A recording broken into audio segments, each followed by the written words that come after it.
Boom. What up, my guys? Welcome to another show, man. It's NBA Talk with Jay. It's Thirsty Thursday here. We got our guy Ronald Cabang here with us, man. Love capping games with my guy Ronald, aka U Capper. Love Thursdays, guys. You know what's going down. What's up with you, Ronald? Everything cool with you, my brother? Yeah, man. We were just talking right before this. Really great day yesterday. Went 6-0 on all the plays. NBA since the new year, like really right before the new year, has been really good to me. So hopefully we just keep cashing plays and college basketball as well, looking pretty good since we started conference games. Exactly. No, I'm right there with you. I'm right there with you, man. What are you saying in the chat? He's saying, don't think Sports Channel show what happened in Kings game last night with Porter.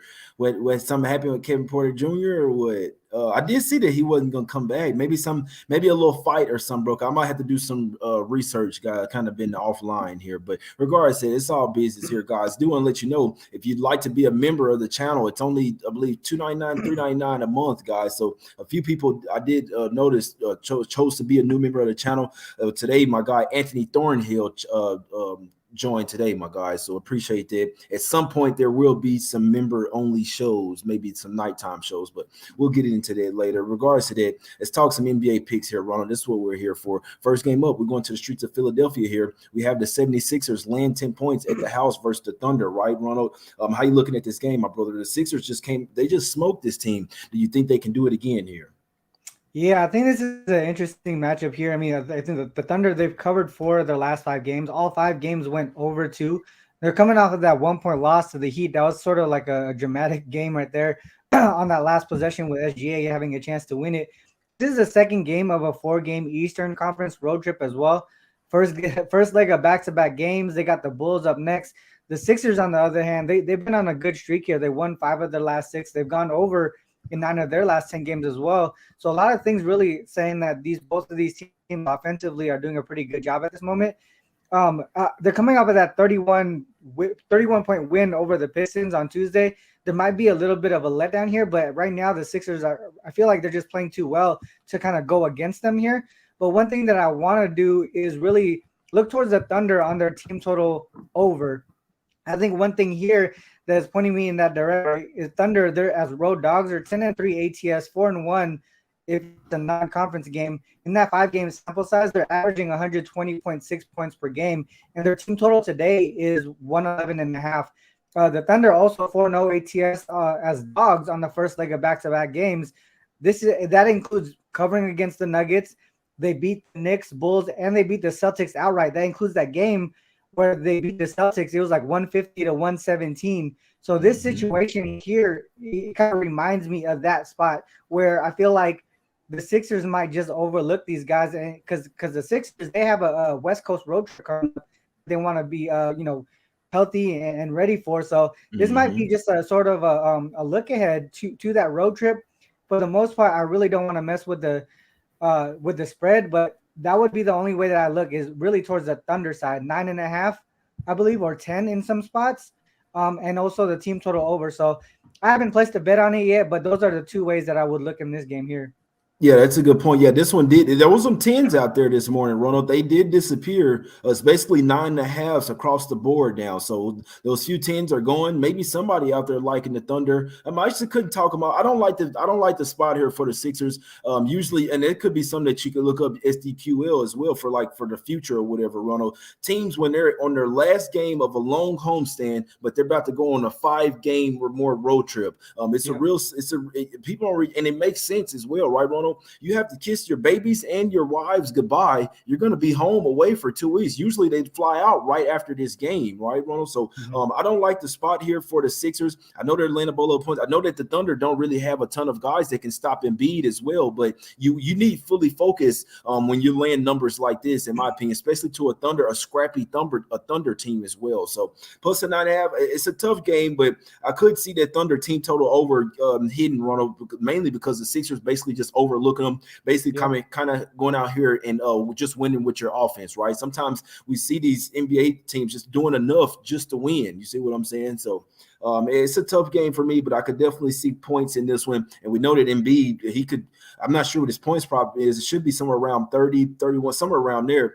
If he chooses to, he could definitely Mhm. go for 40 tonight. But again, do you really want to go balls to the wall versus Thunder here? Yeah, So the team did you? totals, Jay, the team totals right now, I've been really focusing in on those because sometimes you don't know where the motivation is on the opposite team. You don't know if they're gonna show up or just like lay flat, right? But for the most part, if you focus on a single team and really just think about what they're gonna do, sometimes that might be the way to go, and that takes away from the full game over. Basically, you're just capping one team and what they're gonna do, and Mhm. sometimes that works out in the end. Yeah, that's a good look there. I could definitely see that Thunder team total over getting there in that one, Ronald. Let's go over here to the next game, man. Really intriguing game. We got the Nets here getting 3 points at the house versus the Boston Celtics in this one. Ronald, I'm starting to see a lot of people hopping on the Celtics here, kind of sort of. I'm not saying that it's easy, but okay, KD's out. The Celtics beat them 8 straight times. I'm not. Is it that easy? I mean, this line is open up at 4 and come down to 3.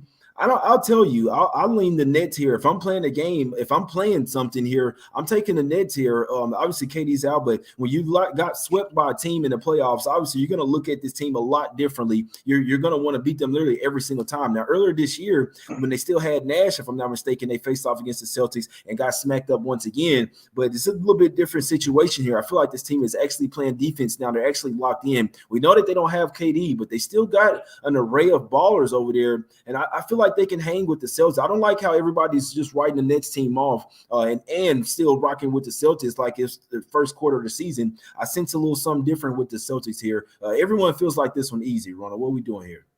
Yeah, shout out to the chat because they just mentioned Al Horford being mentioned out and JB downgraded the questionable. But for the Okay. most part, I mean, you can see that the Celtics have been playing pretty well. They're on a 4-game winning streak. First leg of back-to-back home to road game, so there's going to be travel involved there. They are coming off of that 11-point win over the Pelicans last night, third game in 4 nights as well. So schedule spot not really looking nice here for the Celtics. On the opposite side, the Nets have been playing really well, but obviously missing KD is a huge part. And we know this year, this season, when these key players are coming out, the rest of the team really just shows up. For the most part, I think that they also have a sort of a funky travel spot too, right? Prior to today, the 10 of their last 13 games were on the road, and one of those home games was just a 1-game homestand. So a lot of travel for this Nets team here. You see some of the injuries and all that stuff going on right now. For the Celtics, Smart, Robert Williams, Horford out now, I guess. JB downgraded. KD on the other side out. I think a lot of things to me. Ronald, Smart Williams should be in here. Are they upgraded? Because last Yeah, night well, when I was looking at it doesn't matter about the injury report in this one. Marcus Smart and Robert Williams sat out last night's game basically to get ready for this one. So, gotcha. in all honesty, I wouldn't even pay attention to that injury report. Now, the Horford and Jaylen Brown, that's news, but they are sitting those two, I guarantee, because they know that Marcus Smart and Robert Williams are coming back in this game. It's like it's almost interchangeable at that point, right? For Horford and Robert Williams. A lot of things to me, actually, I want to kind of stay away from the spread just because of all the things that's going on within the rosters. But for the most part, Celtics 13-6-1 to the under on the road, including 7-1 to the under in conference games with a total over 220. Right now, a lot of things for me, like with the injury player theory, right? You think that the rest of the team steps up, but for the most part, I think both teams struggle on the offensive side of the ball here, and both defenses show up for the most part. So for me, I'm actually going to look towards the under in this one. Some things towards the Nets under. They've been home dogs just twice this season. They lost and failed to cover in both of those games, but for the most part, I'm more focused on the total. One game went under by a huge margin. The other game went over only because they went into OT. That game went under in regulation. And then the other thing is 3-1 to the under in home games versus teams with a winning record. So to me, I think they play a lot stricter defense with these top tier teams for both sides, really. So I'm gonna look towards the under in this one. Yeah, I don't ever play totals, and I'll probably never play another total in my life. If Jaylen Brown is out in this game is going under. Star Child and Chad, I love you, my guy. I know you like the over here, but if the Nets are in this game, if they have any chance to win, it's going to be with defense. Guess what's changed with the Nets? They play lockdown defense now. Vaughn is a defensive coach. He's turned this team around. I heard Van Fleet say on a podcast as well, guys. We're all over the place. We're trying to find inside info everywhere. Van Fleet says, we played the Nets when they had Nash. We played them after, like when they had Vaughn. He said it's a completely different team. They're locked in. They're buying into what the coach is saying. He says basically before they were kind of just ignoring whatever Nash was saying. They were very deflated, right? They're very disconnected. Now he says Van Fleet low key sound like he wanted to go to Brooklyn or something. He was like, they're building something over there, man. Vaughn could really get coach of the year, in my opinion, the way he's turned this team around. They went from being horrible to actually being went on a 12-game win streak. And still powered through the Heat as well. Remember, KD went down that game. They were down by 6 or 8 points, came all the way back to win the game by 1. This Nets team is showing me something. They can win on the road. They can win at the house. Ronald, they've had 3 days off of rest to get ready, to get prepared, playing without KD. They're a much more rested team here. Celtics coming in here. I know they've been at the house, but it's still a home road back-to-back, and you just played a game last night. Jaylen Brown went for 41 last night. I'll be honest. I wouldn't be surprised if Jaylen Brown didn't play in this game. And it's not surprising that he's popped up on the injury report. This is not that huge of a game for the Celtics. They beat these guys 8 straight times, swept them in the playoffs. In my opinion, this game means a ton more to the Nets here. I'd be looking at the Nets here, guys. I think the Nets get it done, and I do think that bodes well for the under. Marcus Smart and Robert Williams coming in makes this an under type of game here. So I'd lean to the under, and I'd be looking at the Nets. If I had one top play today, it would be the Nets plus the 3, Ronald. Let's go over here. A few more games here, man. Let's go over to the streets of Toronto here, Ronald. Do you have some on this game? We got the Raptors laying 8 versus the Hornets. The next game, that was the only one I really had something to say about. That's my strongest feel of today. The rest of these games, I don't really have a strong feel on. So how you looking at this Hornets versus Raptors? Obviously, these two teams just played a couple days ago, Ronald. Yeah, I don't have anything on this game. I do want to make sure I give out some good information, though. This season, when two teams are playing each other for 2 games in a row, the team that won the first game, typically we like to go back the other way, right? But this season specifically has been a little bit different. 18-9-1 against the spread for the teams that won the first game. So the team that won the first game, they're doing well in the second one in back-to-back games. That would say to take the Raptors. The problem is the Raptors have been in this spot 4 times this season. They're just 1-3 straight up NATS in this spot. So there's a lot of things that are kind of canceling each other out. So I'm off of this game. Yeah, and then you cash with the Did you cash with the Hornets team total over? I took the team total and the full. Yeah, I took the Hornets team total over and the full game over. What I was saying was that at this point, I think the matchup wise, the Raptors match up well for this team as far as offense goes, because the Hornets don't play defense; they play a fast pace. I was saying that this is kind of going to jumpstart the Raptors here, because I think they're a way better talented team than their record shows. Especially their starting lineup with all the youth and length that they have. And I think they're going to be a bet on team pretty soon. But today I'm just going to stay away just because if it's a back-to-back game.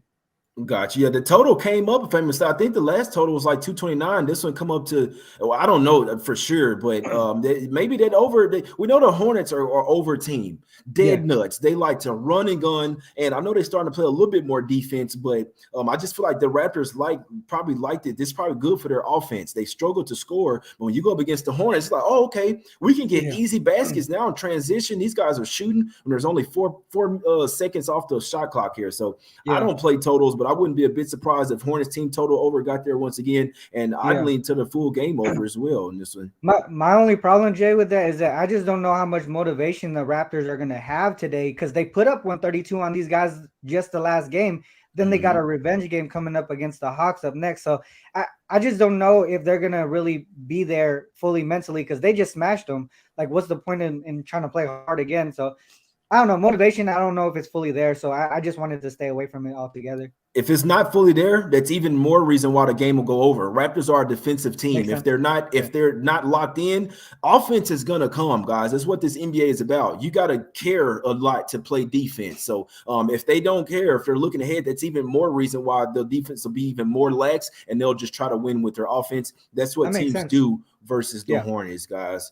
Let's go over here to the next game here, man. Intriguing one, man. We got the Heat, man, laying 4. Ronald, I'll be honest. The way this line is set up, it almost looks like Giannis is out, like right now with this line. I'll be honest with you. I'm sitting here thinking about it stronger and stronger. I'm like, this is a strong line for the Heat, but I don't know if I want to take it if Giannis and Drew are in, right? Like, if only Grayson Allen is out, let's just put it this way. I'm not totally sure, especially seeing that the Heat still got Kyle Lowry out. They still got Tyler Hero out as well. Their depth is not super strong. They don't have a lot of big men down low, right? I mean, Adebayo, and he's playing with a hurt hand/wrist right now. Dwayne Dedman, I mean, maybe Udonis Haslam turns back the clock in this one, Ronald. How are we doing in this one? Heat laying 4. Do we still like Heat up to 4? I don't know. I think it's gone up a little bit too much. We were talking right before the show. A lot of the Heat games this season, they've all been about one possession games. So when it gets out of that range, I almost want to stay away from it. If you look at just the Heat in general as home favorites, they haven't been playing well in that spot in general this season. And for the most part, the Bucks on the road, they've been struggling as well. They're 14-6 to the under on the road this season, including 10-3 to the under. If it's a conference game, their team total has gone under in 11 of those 13 games. They're averaging just 106.1 in those 13 games. I think maybe we look at the under in this spot. I know the total is really low. A lot of the Raptors games have been going over because their totals are low, but in this sense here, I think we wait for like the official statuses of these players today, because we already know Miami, they're really bad with their injury report. We don't know who's in, who's out. Some of these guys who are out probably might play tonight. We don't know. You know what I mean? So, come on, bro. I mean, like Miami and the Clippers, dude. Like sometimes they just show up out of nowhere, downgraded, upgraded, all these things. So for these teams, for Miami and the Clippers, I do wait for a later injury status report to make sure that these guys are in. But for the most part, I think Miami going to -4, it might be too much at this point. No, that's facts. Yeah, the Bucks aren't as strong on the road, but they have. I don't like the Bucks on the road. I'll be honest. In theory, this is a Heat spot, but I hope it makes sense. When I'm starting to really think about it, I don't know if I want to lay 4. I feel like if Giannis was ruled out, Giannis or Drew, that's when maybe this line should go up, because I feel like a lot of reason this line opened up at 1, right? It was like 2.5 in the middle of this morning. There was speculation that they might rest somebody, but it could just be where money coming in, right, pushing this line up, because they're like, okay, they're about to rest someone. What if they don't, right? I'd wait till the last minute. I'll be perfectly honest. If Giannis and Drew Holiday play in this game, I'd stay off this guy. It's just me personally. I can't tell you guys what to do. Heat is up to 4 now, but this is what makes sense to me, especially with Tyler Hero and Kyle Lowry being out. Not a ton of ball handlers for the Heat. I worry about this game. I don't want to bet the Bucks on the road, but I do somewhat worry that maybe they're starting to put some things back together here. It's a tough game for him. Initially, I know even a few days ago I was saying that we thought the Heat would lose to OKC, and then I would take them here versus the Bucks. They did win, so it's a little bit different, but they always have revenge versus the Bucks always. I would still like to lean Heat. It's just I'm thinking about it more and more, and I don't like the feeling of this game, guys. In theory, should be a Heat spot, but you need to. I feel like the last time I'll say Heat -4 should be with maybe Holiday or Drew out. So maybe we'll see what the injury report says. Obviously, if one of them are out, it's going up even higher. So don't like that Hero and Kyle Lowry are out, and Bam Adebayo is banged up. He's going to play, but he is banged up and not 100%, guys. 2 more games here. Let's go to the streets of LA here, Ronald. We got the Lakers getting 3 points at the house versus the Mavs in this one. Mavs come off that loss versus the Clippers. They were getting smoked, came back and only lost by, I believe, 8 points or something like that. Yeah. Rematch of the Christmas Day game here, Ronald. How are we looking at this one? Yeah, I think the current form of the Mavericks, I think defensively they're struggling right now. I mean, and then the Lakers on the opposite side, they're doing well offensively. So I think that's the way that I want to go, is really focus again on the team total here, and it would be towards the Lakers team total over. One thing that I noticed was for the most part, the defense struggling for the Mavs here. They've allowed their opponent to go over their team total in 7 of their last 8 games overall.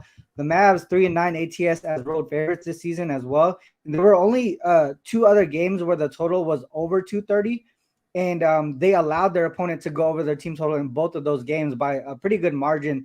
The Lakers, like I mentioned, they're already in good form offensively. They've won and covered 6 of their last 8 games, primarily because of their offense and how they've been clicking in that spot. They've gone over their team total in 9 of their last 11 games. I also checked to see how they have been doing off a outright loss. They've actually gone over their team total in 10 straight games following a loss. So they come back after these losses with a lot of motivation to score points. And you also got the whole LeBron thing trying to make history tonight. I think he wants to do it at home. And between the two teams here at home versus the Mavs and the Sixers, I would think he wants to do it here against Luka, because I'm saying that Luka's the new face of the league, blah blah blah, or whatever. So I would think he has more motivation to get that done tonight, and that would push that over the team total tonight. I think it's at 116 or something like that. What I mentioned earlier, the 10 games in a row where they've gone over their team total following a loss, they're averaging over 123 points per game. 116 and a half, I think it's very doable for the team total over. Yeah, no, that's a good point there. Man, I don't know what to do with this game. The Mavs are all over the place. Obviously, are nowhere near as good as last year. Are they still better than the Lakers, in my opinion? Yes. That doesn't mean that they'll cover this game, though, right? But the Mavs, top to bottom, are still a lot better than the Lakers, in my opinion. If they want to bounce back off that loss, they can. Now, so I know LeBron 35 to 38,000, but I know that's a milestone. Is that breaking a record, though? Is that breaking a record? I don't think so. I mean, I wouldn't say it's a record, but I just know it's more like historic. It's a spot milestone that he wants to break. So for himself, I mean, personally, yeah, I know it's a milestone. Yeah, I know it's a milestone. I'm so far off this game, man. I could see a under coming in. Mavs are struggling. They struggle offensively, and they'll try to win with their defense, and so they'll play a little bit slower as well. So it's basically this game will basically go on whose pace it is. Mavs like to play slow. Lakers like to play fast. I'll be honest. I don't think the Lakers should try to play fast versus the Mavs. That's why they gave up 51 points in that third quarter in that on Christmas Day, right? So Mavs came out super slow in that game. Then the Lakers basically ran out of gas, and it's what they do. I always say it's an older type of team, man. Schroeder, he's up there in age. We know LeBron as now, obviously, whether he looks 38 or not, or he's taking some special juice or not, he doesn't look 38 right now. You see what I'm saying? So, but they can still run out of gas, though. So, but LeBron's resting in this one. You're right. Don't want to bet against him in a milestone type of game. This is a really dead toss, in my opinion. But and we don't know if the Mavs went out. I'm starting to think, Ronald, I don't know if I even want to take teams playing in LA and Miami and shit like that. You never know when they're going out and partying and shit, bro. It's you like to take them. They could be in a good spot, and then they come out there looking hungover as hell. You never know when that shit's going to happen, guys. Last game up here, man. I think I saw an injury. I think I saw some injury report manipulation type shit going on. Didn't Dame get listed as questionable in this game, Ronald? Blazers getting 2.5 points versus the Cavs here. I'm sure that line is probably went up. What's going on in this game, my brother? Yeah, up to 3.5 now. Yeah, I seen Dame as questionable. For the most part, I think the Cavs are coming off 2 outright losses. 2-point outright loss to the Jazz on Tuesday. This is the 4th game of a 5-game Western Conference road trip, so they've been traveling over on the west side for quite a while here. The Blazers, they're on a 4-game losing streak. They've gone under in 8 of their last 9 games as well. A lot of it has to do with their offense not clicking here. This is the second of a 4-game homestand, so maybe this is a good thing for them because they're going to be back-to-back at home. For the most part, they were on a long road trip, and then they come back and struggle in that first game. I know Dame being out is troublesome, but for the most part, I feel like they have enough to, I wouldn't say cover him for the whole season, but one-off situation here with the traveling for so many games. I think this is a spot that the Blazers actually play up for. The Cavs are 0-5 straight up and against the spread. If they're on at least their 3rd straight road game, they lost to the Clippers, Kings, Warriors, Raptors, and Jazz in this spot. One interesting thing to note in that 3-game, in the 3 games where they were favored, all 3 of those games were over games. And the Blazers, we know they pretty much play a better offense at home, so that kind of goes into in their favor, right? Blazers as home dogs this season, 4-1 ATS. This is a revenge spot for the Blazers, but they haven't done too well. 2-4 straight up and against the spread this season in-season revenge games, but all 6 of those games were on the road. This is the first one here at home, where we already talked about they feel more comfortable at home. They average 10 more points at home than they do on the road. I think it's like 118 or something like that at home, and then 108 on the road. So for me, I would look towards the Blazers in this one. I know they haven't been in good form for the most part, but this is a spot that I feel like they turn up for. Yeah, that's a good point there. You know what? I got a little theory here, man. I'm starting to think Dame is really starting to get tired of the bullshit that's going up there in Portland. They've had plenty of time they've had plenty of games playing without Dame, right? So if he is indeed out, it's not like they don't have experience playing without him. I don't know. I'm scared of this game. I think a lot of people are going to hop on the Cavs here. I don't like it. I'll be honest, especially laying points with the Cavs on the road. I don't like it here. I got a funny feeling that Dame might sit out in this game, and then everybody tries to play then. Like, you know how that happens? Yep. I'm not saying that they don't like Dame, but I just feel like maybe if he's the guy that's kind of pouting and stuff around because after every loss, I'm watching interviews and he just seems like he's pouting. You know what I'm saying? So what if he's out and then Simons goes crazy, which he can?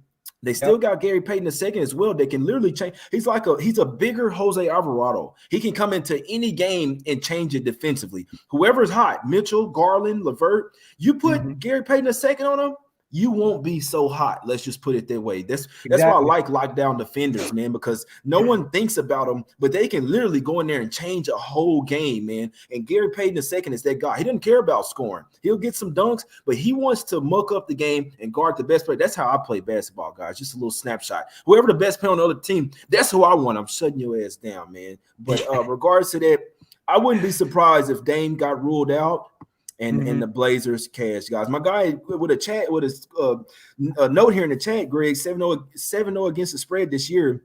In 29-19, our team's coming off 4 straight losses, and we're home phase previously and are 3-point dogs or more, guys. So I don't know. That would kind of fall in there to the Blazers there. It's a good one. But shout out to my guy Devin as well, man. Member of the channel. Appreciate you, my guy Devin, man. All the real ones in the chat. Everybody in the chat, man. But Ronald, did you have anything else on this Blazers team? You saying Blazers team total? What was you saying? Team total over, right? No, just the Blazers in general. I'm not too sure about the total, just because we're not worried. We're worrying about how their offense has been, but for the most part, I think they do a good job here, in especially with GP playing here. I think, like you mentioned, he's a lockdown defender. And if you mentioned, someone said, or someone mentioned a lot of the unders or whatever. I don't know. Someone in the chat can't scroll up on my side, but for the most part, I feel like the Blazers here. I just want to focus on them. I think they might end up winning this one outright.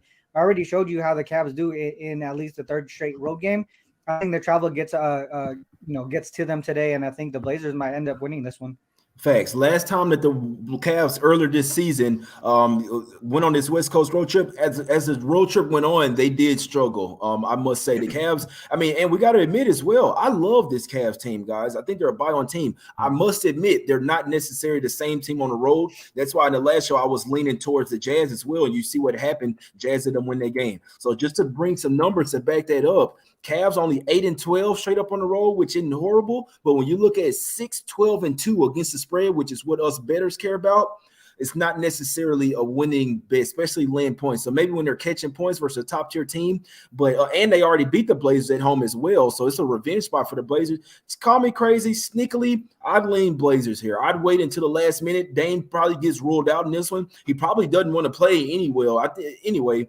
I feel like he wants to stay in Portland, but it also feels like he don't want to waste his years being on a mediocre team.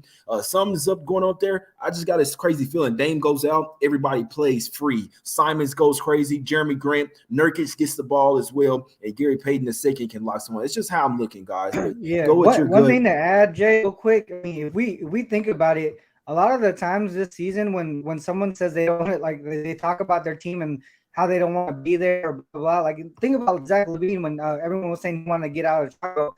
They became a bet-on team for like 5 straight games. This is a situation where everyone looked at Dame the last game in that possession where he got passed on 3 times. And then at the end, when I think Anthony missed that 3, Dame turned around, looked hella disappointed. At that moment, everyone was like, Dame wants to get out.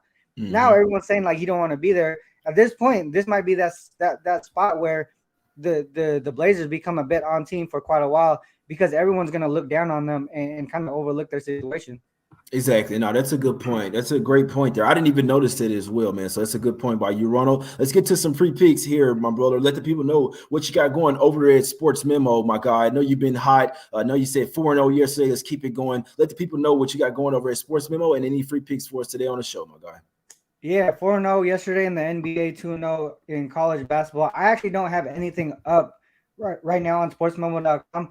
For the most part, I didn't really like today's slate. But breaking it down with you here on the show, I think the 3 plays that I like the most right now at this current moment is the Thunder team total over, the Lakers team total over, and the Blazers +3. I haven't got to the window with any three of those, but at this moment, I think those three would be my best looks for today. Jerry, where you at, my guy? He said he'll drop 35 on me, man. Come on, I'll meet you up wherever.